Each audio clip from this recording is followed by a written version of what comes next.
Hello everybody, welcome back. Sorry for that. And as you already know, it's Holi today, so it's quite common to get the calls. And when I get the calls, it's compulsory to pick up the call.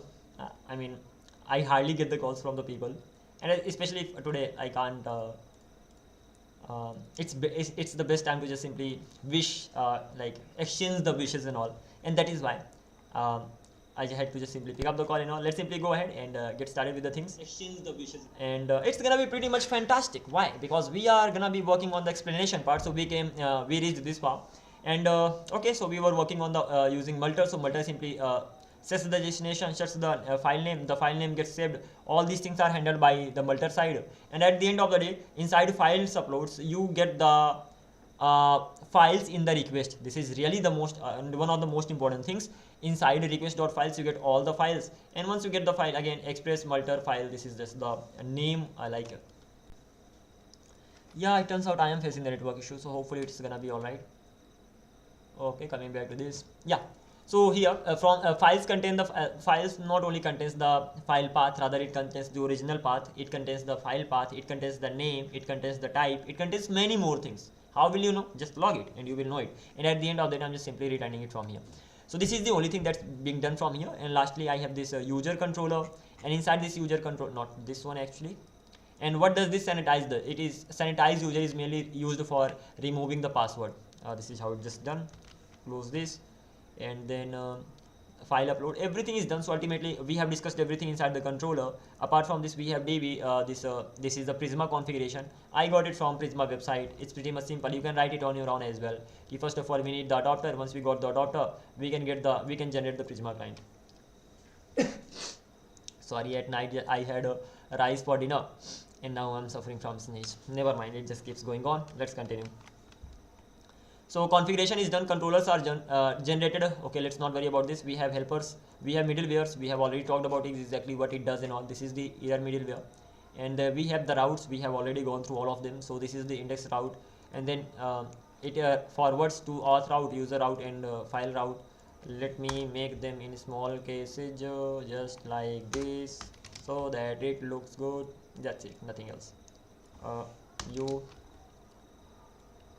so this is how it's gonna be going on. Pretty simple. Let's close this. Then we have the types. Okay, forget about the types, they are there. We have utilities, API errors, API response, async handlers. What is the job of async handler? It is mainly used for running your controllers. So ultimately you will wrap all the controller in this async handler. It's good, otherwise just keep using try catch block.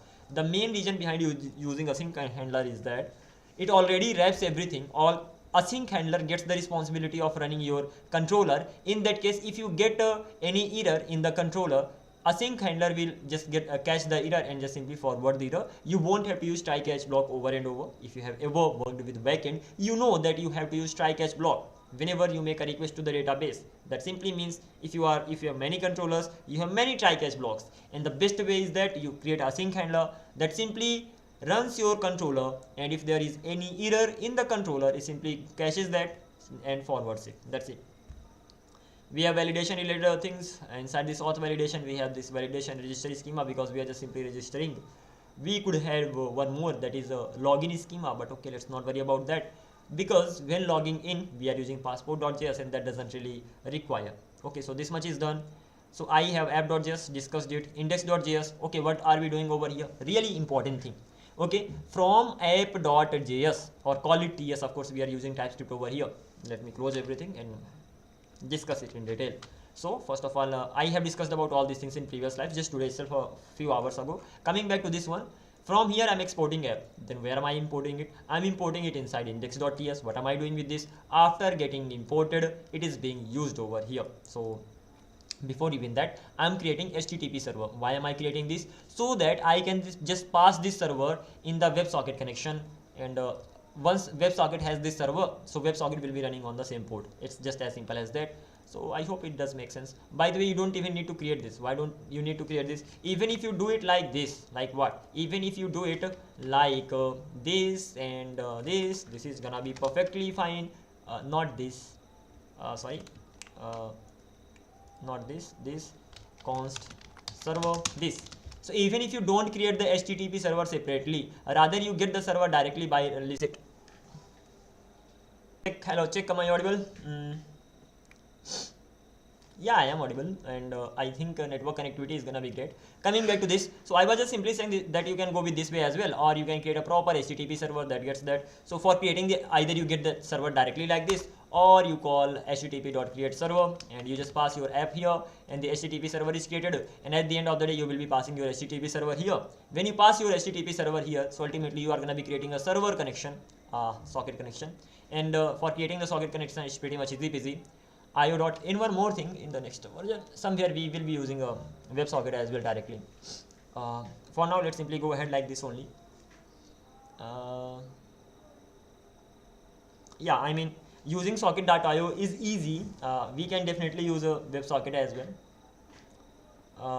But I'm gonna, because I have to rebuild this, so at that time I'm gonna be using socket.io because it has lots of pre-ready functions or methods that can be used to get the job done really quickly. Even using whatever you are doing using socket.io, the same thing you can do using WebSocket as well.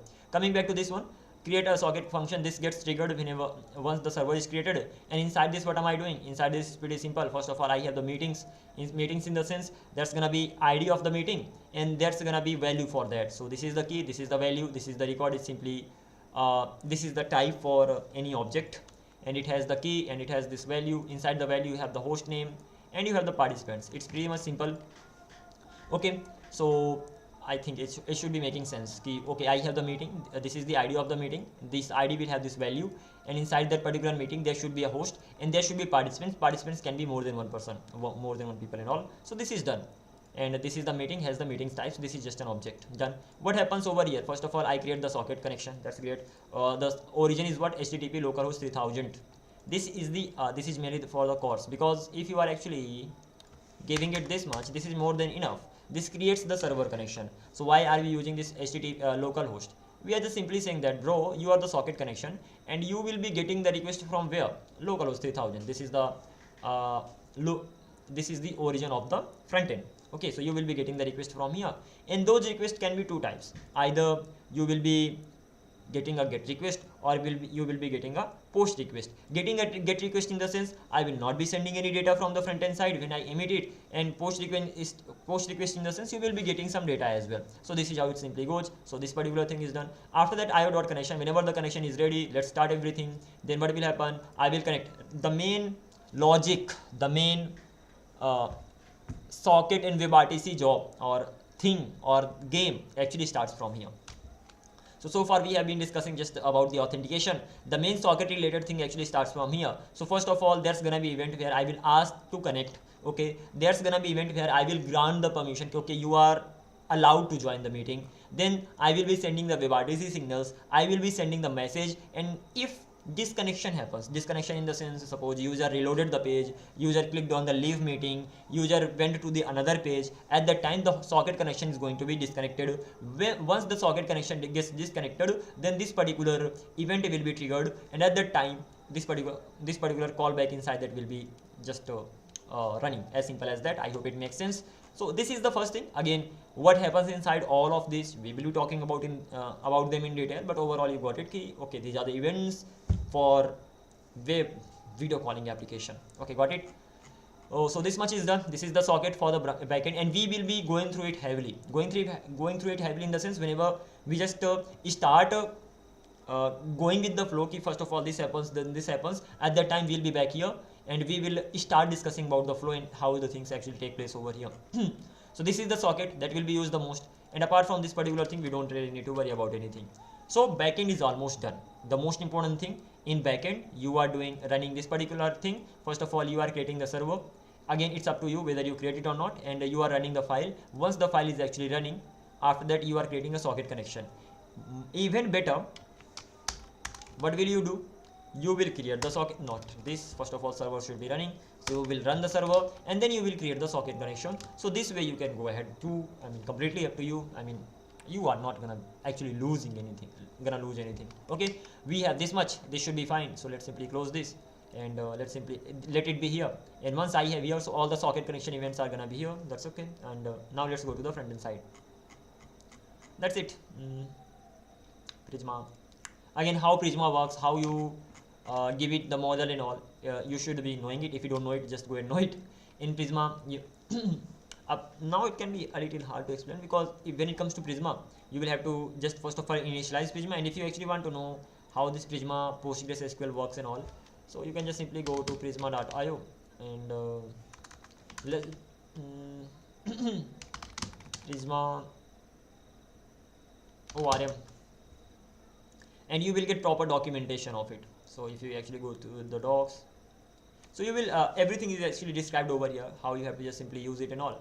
So you can just go with this, you can know more about it, PostgreSQL actually. So you have to install all these things and all, and once you have installed them, then this is how you have to configure it all, and yeah, this is how you can just simply go ahead and just simply get it done. So everything is already here, so you can know more about Prisma. By the way, I'm using Prisma over here, and this is how I'm just simply what can I say, defining the models. I have in the user I have ID, name, email, password, profile.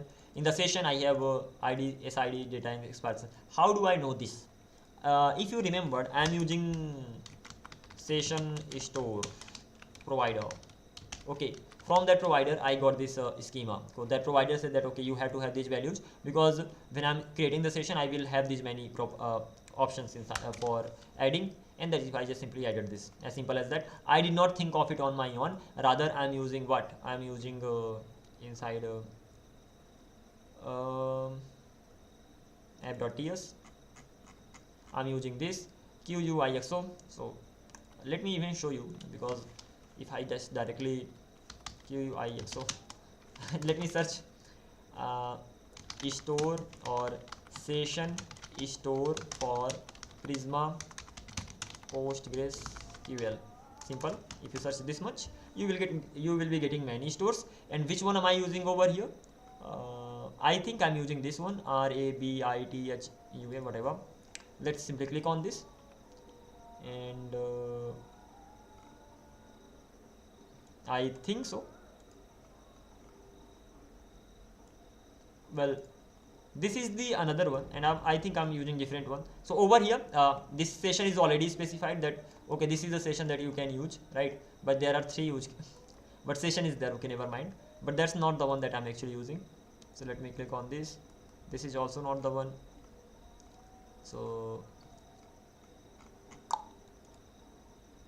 I think if I go to what, okay, this is being even suggested here. This is the one that I'm using. Let's click on this, and bad, I think this is the one. CL Keldon Prisma store,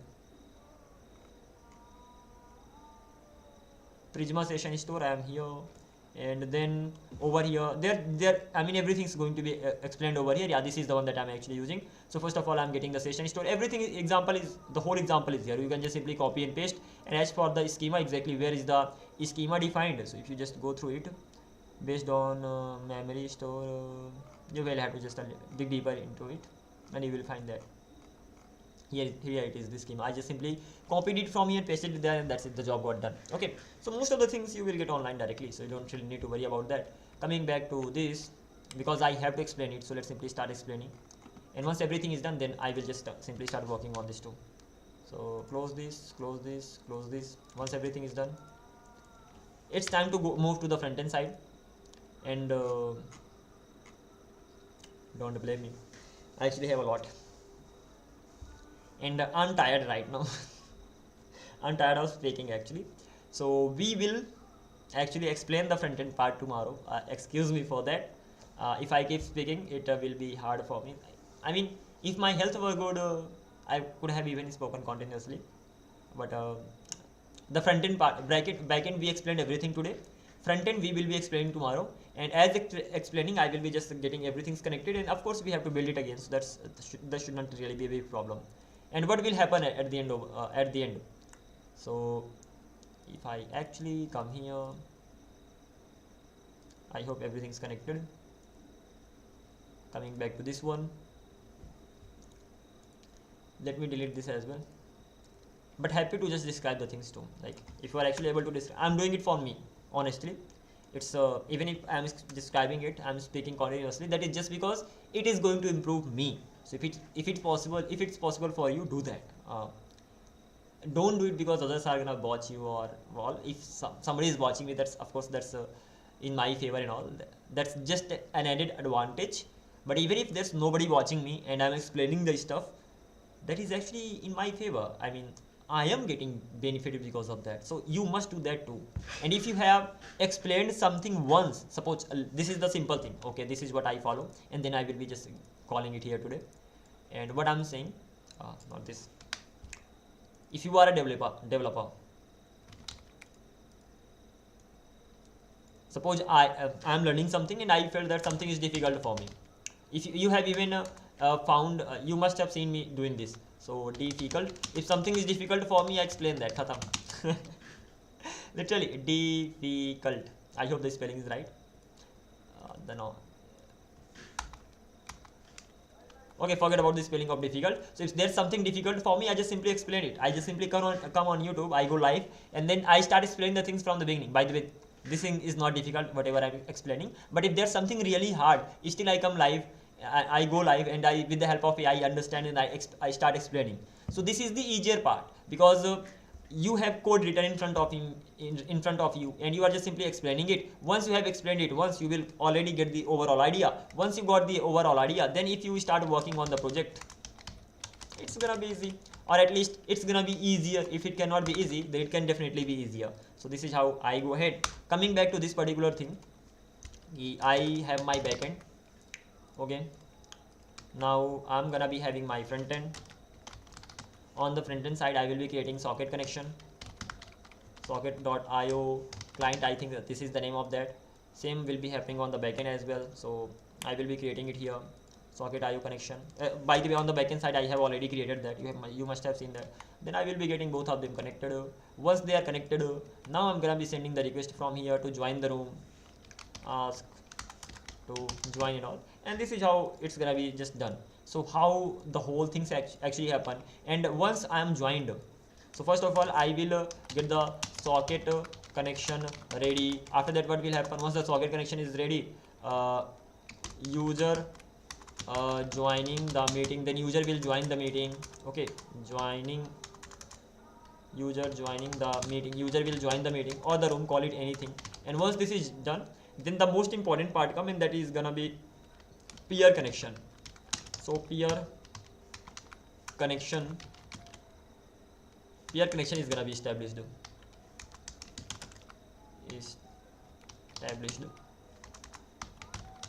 The most important thing is this: socket connection you must be knowing. User joining the meeting, you can just create a meeting and you can just simply allow user to join and all. Completely up to you. It's all about playing with the variables and all.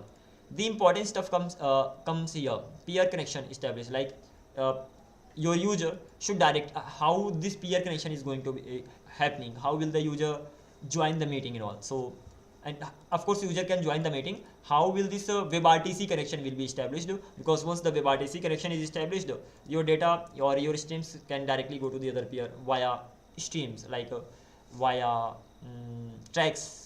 And that's it. This is how it actually happens. So once the connection is ready, that connection will be able to transfer the values from here to there, from one peer to the other peer. And this is gonna be the most important part, exactly how you handle that. And because of this thing only, I will be recreating this project. Again, when it comes to this particular project, recreation. So I'm gonna be talking about this. So recreation will be mainly based on peer connection. So peer connections, and peer connections in the sense, the focus is not gonna be on the UI, and the focus is not gonna be even the functionality part. There are gonna be two peers. So peer 1, there's gonna be peer 1, peer 2. They will just simply join the meeting, and once they join the meeting, so our main focus is gonna be how the peer connection is established, and how streams are sent, and how we display or render the stream. So this is the main focus for ours gonna be over here. As for the extra things, we have already done in this project.